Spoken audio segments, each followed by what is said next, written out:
ഇന്ന് സംസാരിക്കുന്ന വിഷയം മകാര പഞ്ചകത്തെക്കുറിച്ചാണ്. അതൊരു ഉപാസനാ രീതി ആണ്. പക്ഷെ അതൊരു ഉപാസന രീതിയാണെങ്കിൽ ശരി, അതിനെക്കുറിച്ച് മനസ്സിലാക്കുകയും ചിന്തിക്കുകയും ചെയ്യുന്ന ചില പണ്ഡിതന്മാർ മാത്രം മനനം ചെയ്യുന്ന ഒരു കാര്യമായിട്ട് തോന്നാം. മകാരപഞ്ചകത്തിനെ കുറിച്ച് പരമാവധിയൊക്കെ മനസ്സിലാക്കാനുള്ള ശ്രമം ഞാൻ ജീവിതത്തിൽ നടത്തിയത്. അങ്ങനെ ഒരു തവണ സത്യസായി ബാബു പ്രസംഗിച്ചുകൊണ്ടിരിക്കുന്നു. ശ്രോതാക്കളുടെ കൂട്ടത്തിൽ ഞാനുണ്ട്. നമ്മുടെ മനസ്സിലിട്ട ചില സംശയമൊക്കെ അദ്ദേഹം തന്നെ മറുപടി പറഞ്ഞു. മകാരപഞ്ചകം അങ്ങോട്ട് എസ്റ്റാബ്ലിഷ് ചെയ്തിട്ടില്ല എന്നാണ് അദ്ദേഹം പറഞ്ഞത്. കാരണം അത് ആചരിക്കുന്നവരുടെ എണ്ണം വളരെ കുറവാണ്. ഒരു കാര്യം ആചരിക്കുന്നവരില്ലെങ്കിൽ അത് അവിടെ നിൽക്കുകയില്ല. നമ്മൾ പല രാഷ്ട്രീയക്കാരെ പറ്റിയും പറയാം. ആ രാഷ്ട്രീയക്കാരുടെ പേര് വരുമ്പോൾ നമ്മുടെ മനസ്സിൽ ഒരാളുടെ രൂപം വരണം. ഇന്ന ആളുടെ പാർട്ടി, ഇന്ന പാർട്ടിയോ, അത് നമ്മളുടെ നാഗരത്നത്തിന്റെ പാർട്ടി, ഇത് ഉണ്ണിക്കന്റെ പാർട്ടി. അത് അനുഷ്ഠിക്കുന്ന ഒരാളുണ്ടാവണം. ആ അനുഷ്ഠിക്കുന്ന ആളില്ലെങ്കിൽ ഒരെണ്ണത്തിന് നിലനിൽപ്പില്ല. മകാരപഞ്ചകത്തെ പറ്റിയിട്ട് പല തെറ്റിദ്ധാരണയുണ്ട്, പല വ്യാഖ്യാനം വന്നു. 5 കാര്യത്തെയാണ് അത് ആശ്രയിക്കുന്നത്. മത്സ്യം, മാംസം, മദ്യം, മുദ്ര, മൈഥുനം. 5 ഘടകങ്ങൾ.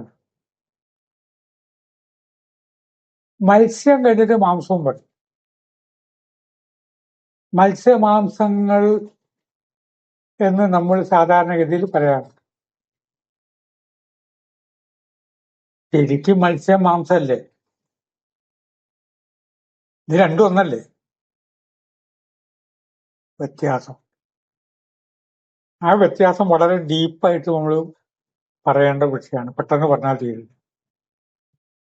മത്സ്യം, മാംസം, മദ്യം, മുദ്ര, മൈഥുനം. മൈഥുനം എന്ന് പറഞ്ഞാൽ ക്ഷണചേർച്ച. പലരും വിചാരിച്ചു ഇഷ്ടംപോലെ മത്സ്യം കഴിക്കാം, എല്ലാ ജീവിയെയും കൊന്നിട്ട് മാംസം ഭക്ഷിക്കുക. പിന്നെ മദ്യം കഴിക്കാം. മദ്യമൊക്കെ ഉപാസനാ രീതിയുടെ ഒരു ഭാഗമാണ്. മൈഥുനം സമയവും സന്ദർഭവും ഒന്നും നോക്കാതെ തോന്നിവാസം കാണിക്കുക. തോന്നിവാസം എന്നത് നമ്മുടെ വാക്ക്, ഇതല്ല. മത്സ്യം, മത്സ്യം പിടിക്കുക എന്ന് പറഞ്ഞാൽ തന്നെ അർത്ഥം ഇതല്ല. ഒരു വാക്ക് ആര് പറയുന്നത് അനുസരിച്ചാണ് അർത്ഥം. സാധാരണത്തിൽ മത്സ്യം പിടിക്കാതെ തോട്ടിൽ മീനുണ്ട്, അതിനെ പിടിക്കുക. ഉറങ്ങിക്കിടക്കുന്ന കുണ്ടലിനി ശക്തിയെ ഉണർത്തുന്ന ആ പ്രക്രിയയാണ്. ഏറ്റവും ചെറിയ അംശമാണ് മീൻ. ആ മീൻ എന്നുള്ളത് സൂക്ഷ്മ തലത്തിലുള്ള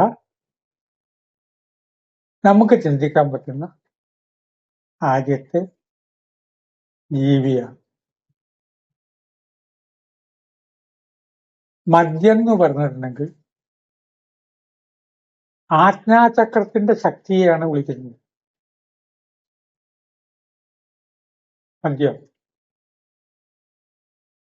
മഹർഷിമാര് മദ്യം കഴിച്ചിട്ട് നമ്മൾ വിചാരിച്ച മദ്യമല്ല. ഏറ്റവും വലിയ ലഹരിയാണ്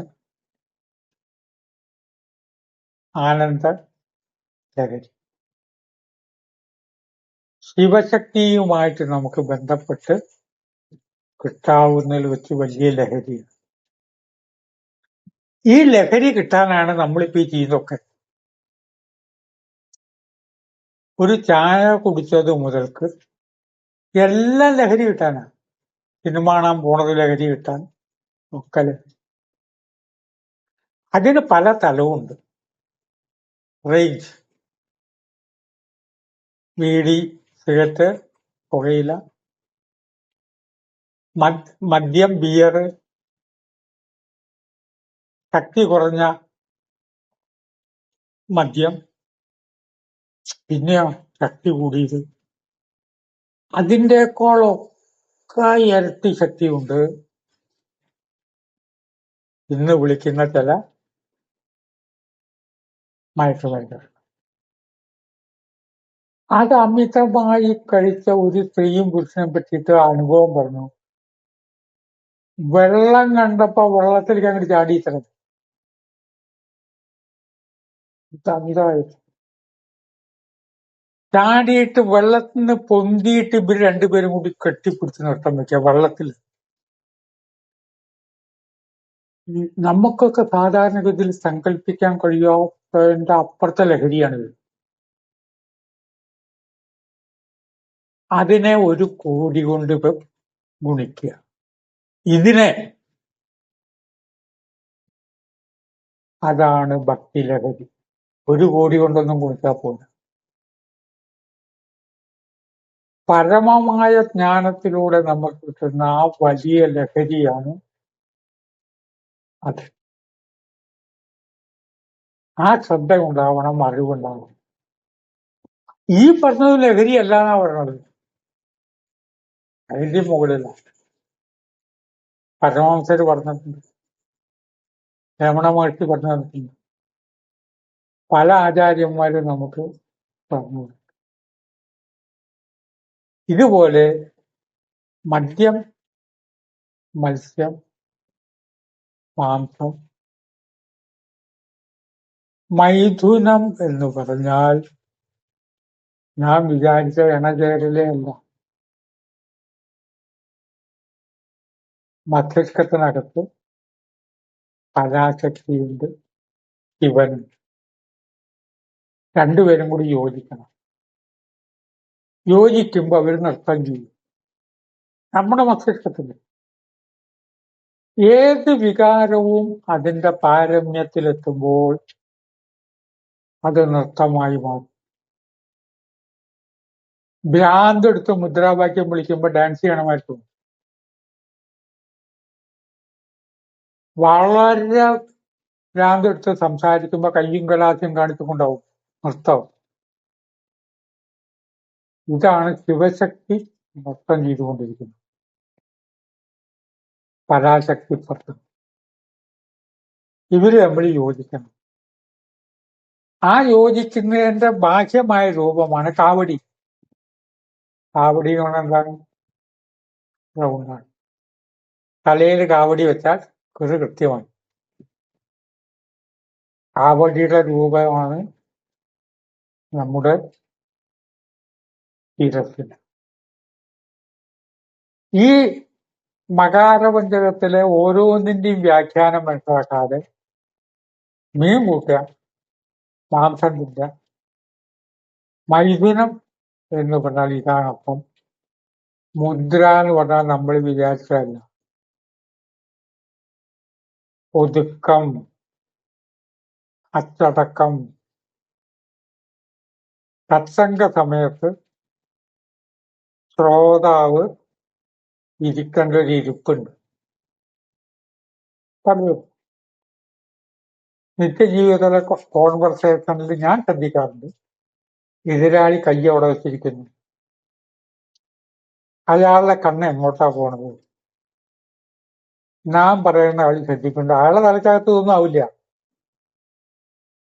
അയാള് വേറെന്തെങ്കിലും ചിന്തിച്ചുകൊണ്ടിരിക്കുക. പല ഗുരുക്കന്മാരും ശിഷ്യന്മാരെ പരീക്ഷിച്ചു.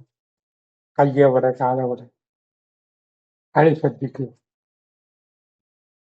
ആ വ്യക്തിയുടെ ശരീരത്തിൽ ഒരു അവയവം മാത്രമേ ഉണ്ടാവാൻ പാടൂ. ഒരവയവം, അത് ആകെ ശരീരം, ആകെ ഒരവയവം, ചെവി. ഗുരു പറയുന്നത് കേൾക്കുക. ഇത് മുദ്രയുടെ വ്യാഖ്യാനമാണ്. മുദ്ര ഇതാണ് ജീവിതത്തിലേക്ക് നമ്മളെ ഉയർത്തുന്നത്. മത്സ്യം, മാംസം, മദ്യം, മുദ്ര, മൈഥുനം. ഈ മകാരപഞ്ചകത്തെ പോസിറ്റീവായി വ്യാഖ്യാനിക്കുന്നവർ ഉണ്ട്. അത്തരം ഗുരുനാഥന്മാരിൽ നിന്ന് നമുക്ക് പല കാര്യങ്ങളും പഠിക്കാനുണ്ട്. ധന്യമി ജീവിതത്തിൽ എല്ലാം പറയൽ 10 മിനിറ്റുള്ളിൽ നടക്കില്ല. ചിന്തയെ ഉദ്ദീപിക്കാൻ മാത്രം ചില കാര്യങ്ങൾ പറയുന്നതേ ഉള്ളൂ. പതിവായിട്ട് കേട്ട് അഭിമാനിക്കുന്നവരോട് നമസ്കാരം പറയുന്നു. സന്തോഷം.